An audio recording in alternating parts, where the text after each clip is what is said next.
Hello সবাইকে, আমি আবারও চলে আসলাম একটা ছোট্ট মিনি ব্লগ নিয়ে। আজকে সকালবেলা উঠে দেখি চারিদিকে তো রোদ পুরো ঝলমল করছে, কারণ কিছুদিন যে অবস্থা ছিল চারিদিক পুরো কুয়াশায় ঢাকা ছিল, একটু রোদ ওঠার নাম ছিল না। তো আজকে অনেক দিন পর দেখি রোদ উঠেছে। তারপর আমি আমার সমস্ত কাজকর্ম সেরে তাড়াতাড়ি ঝটাপট হয়ে গেছিলাম রেডি, কারণ আজকে আমার যাওয়া ছিল ডাক্তারের কাছে। তো সেখান থেকে ফেরার সময় আমি কিছু জিনিস এনেছিলাম, সেটা দিয়ে একটা জিনিস বানাবো, তো সেটা তোমাদের সাথে পরের ভিডিওতে আমি শেয়ার করবো। তারপর বাড়ি এসে দেখি এদিকে তো গরম গরম লুচি আর তরকারি রেডি, তো আমি সেটাই খেয়ে নিলাম।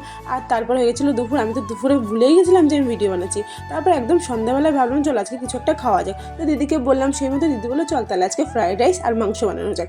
তো দিদি এদিকে দেখো সব কিছু রেডি করে নিয়েছে, আর আমি সেইগুলো করছিলাম ভিডিও, কারণ আমি তো কিছু পাই না রান্না বান্না। তো আমার যা কাজ আমার হলো খাওয়া আর ভিডিও বানানো। তো ও করছিল ওইগুলো, আমি ভিডিও করে দিচ্ছিলাম। আর এইদিকে দেখো আমি বেগুনিগুলো ভাজতে গিয়ে পুরো পুড়িয়েই ফেলেছি।